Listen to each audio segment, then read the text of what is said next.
नमस्कार. द्वारकाज किचनमध्ये आपलं स्वागत आहे. नेहमीच आपण प्रसादासाठी सुजीचा हलवा बनवतो. तर चला म्हटलं आज थोड्या वेगळ्या पद्धतीने बनवूया. तर आज हे मी पिवळ्या मुगाच्या डाळीचा हलवा बनवलेला आहे. अतिशय चवीला छान आणि करायलासुद्धा एकदम साधी सोपी रेसिपी आहे. चला तर आता आपण व्हिडिओला सुरुवात करूया. त्या पहिले व्हिडिओ शेवटपर्यंत बघा आणि सबस्क्राईब करायला विसरू नका. तर हे बिना पॉलिशची मी मुगाची डाळ घेतलेली आहे. 1 वाटी पिवळी मुगाची डाळ वापरलेली आहे. 1 वाटी मुगाची डाळ घेतलेली आहे. आता आपण ही 1-2 पाण्यानं छान स्वच्छ धुवून घेऊया, कारण याला पावडर वगैरे लावलेले असते. तर आपल्याला खूप वेळ भिजू घालायची नाही, काही नाही. फक्त आपल्याला हे धुवून घ्यायची 2 पाण्याने आणि चाळणीमध्ये हे ओतून घ्यायचे आहे. तर चाळणीमध्ये टाकल्यानंतर थोडंसं पाणी निथळू द्यायचं आणि चाळणीमध्ये थोडंसं असं पसरवून ठेवायचं. म्हणजे 15-1 मिनिट आपण असंच ठेवूया. म्हणजे खाली त्याच्यातलं पाणी जे आहे ते पण खाली निथळल्या जाते आणि डाळ पण थोडीशी कोरडी होते. कारण काय होते, भाजायला जास्त वेळ लागत नाही. थोडीशी कोरडी झाल्यामुळं भाजायला आपल्याला कमी वेळ लागते. तसंही आपल्याला गॅसचं जरा शॉर्टेज असल्यामुळं आपण थोडंसं गॅसची बचतही होते. तर आता मंद गॅसवरती आपल्याला ही डाळ भाजून घ्यायची आहे. तर हे एक पॅन घेतलं, त्यामध्ये मी डाळ टाकली आणि मंद गॅसवरती आपल्याला ही डाळ भाजून घ्यायची आहे. हलकासा तांबूस कलर येईपर्यंत, छान कुरकुरीत होईपर्यंत ही डाळ भाजून घ्यायची आहे. तर मला 16 ते 17 मिनिट लागलेले आहे. मंद गॅसवरती छान डाळ भाजली गेली. आपण एका प्लेटमध्ये काढून घेऊया. डाळ चांगली थंड होऊ द्यायची, त्यानंतरच आपण हे मिक्सरमधून काढून घेणार आहोत. तर मिक्सरच्या भांड्यामध्ये थंड झालेली डाळ मी टाकून घेतली, तुम्हाला दाखवते मी. आता आपल्याला याचा रवा तयार करून घ्यायचा आहे मिक्सरमधून. खूप बारीक पीठ तयार नाही करायचं आहे, बघू शकता तुम्ही. थोडासा जाडसर रवा आहे. खूप जाडही नाही करायचा, खूप बारीक नाही. जसं आपला रवा असते, आपण घरच्या सुजीचा वगैरे रवा काढतो त्याप्रमाणे रवा काढायचा आहे आपल्याला. पॅन गरम करायला ठेवला, तूप घातलं 2-3 चमचे. अर्धी वाटी ड्रायफ्रूट आपण हे थोडेसे हलकेसे तळून घेऊया त्यामध्ये आणि एका प्लेटमध्ये काढून घेऊया. आता जे राहिलेलं तूप आहे त्या तुपामध्ये मी 1 चमचा बेसन घातलेलं आहे.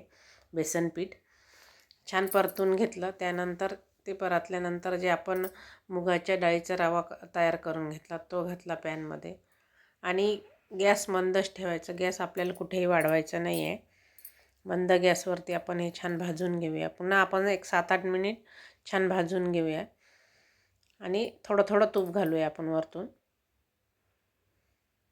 जेवढं तुम्ही तूप वापरायचं तेवढं वापरू शकता, कमी जास्ती तुमच्या आवडीनुसार. तसंही हे मुगाच्या हलव्याला तूप भरपूर लागते. पुन्हा 2-3 चमचे मी तूप घातलेलं आहे. छान मस्त आपली डाळ, हे जे डाळीचा रवा आपण काढून घेतला मस्त परतल्या गेलेला आहे. त्यामध्ये मी 1 वाटी दूध आणि 1 वाटी पाणी घातलं आधी. दूध हलकंसं कोमट होतं आणि पाणी मी थंडच वापरलेलं आहे. छान मिक्स करून घ्यायचं. थोडंसं अजून आपण साईसहित 1 वाटी मी दूध घातलेलं आहे,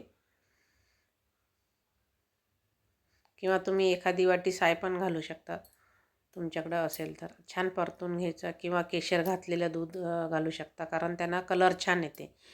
थोडंसं तुम्ही बुंदीचा कलर पिवळा वापरला तरीसुद्धा चालते. तर 1 वाटी डाळीसाठी मी 1.5 वाटी साखर घातलेली आहे. छान परतून घ्यायचं. साखर घातल्यामुळं मिश्रण हळूहळू आपलं हे थोडंसं पातळसर होईल, त्यानंतर हळूहळू हे दाटसर होईल. तर आता आपण याच्यामध्ये अजून 1-2 चमचे तूप घालूया. छान परतून घ्यायचं. तर 1 वाटीमधलं माझं 1 चमचाभर तूप उरलं आहे. तुम्ही अजून 2-3 चमचे तूप वापरलं तरीसुद्धा चालते, आवडीनुसार. छान मस्त कलर आला आहे, मस्त हलवा तयार झाला. ड्रायफ्रूट घातले मी, जे आपण तळून ठेवले होते ड्रायफ्रूट ते अर्धेच घातले. गॅस बंद केला. सगळ्यात शेवटी मी विलायची पावडर घातली. छान मिक्स करून घेतलं. तर थोड्या वेळ आपण असंच ठेवूया आणि थंड झाल्यानंतर आपण एका बाउलमध्ये काढून घेऊया. हलवा म्हणू शकता किंवा मुगाच्या डाळीचा शिरासुद्धा म्हणू शकता. आता थोडं थंड झालेलं बघू शकता तुम्ही. छान रवाळ असा दिसत आहे आणि छान चमचमीत पण झालेला आहे आपला हा मुगाच्या डाळीचा शिरा. चवीलासुद्धा अप्रतिम आणि टिकायलासुद्धा 2-3 दिवस हे टिकते, कारण आपण याच्यामध्ये दूध वगैरे वापरलं, तूप भरपूर वापरलेलं आहे त्यामुळे. तर रामनवमी निमित्त प्रसादासाठी हा आपण मुगाच्या डाळीचा हलवा बनवलेला आहे. चवीलासुद्धा अप्रतिम आहे. तर प्लीज सबस्क्राईब करा, आणि सबस्क्राईब करताना सबस्क्राईब हे एकदाच करावं लागते. प्रत्येक व्हिडिओला फक्त लाईक शेअर आणि कमेंट करावं लागते. डबल सबस्क्राईब चालत नाही, एकदा सबस्क्राईब करावं लागते. धन्यवाद.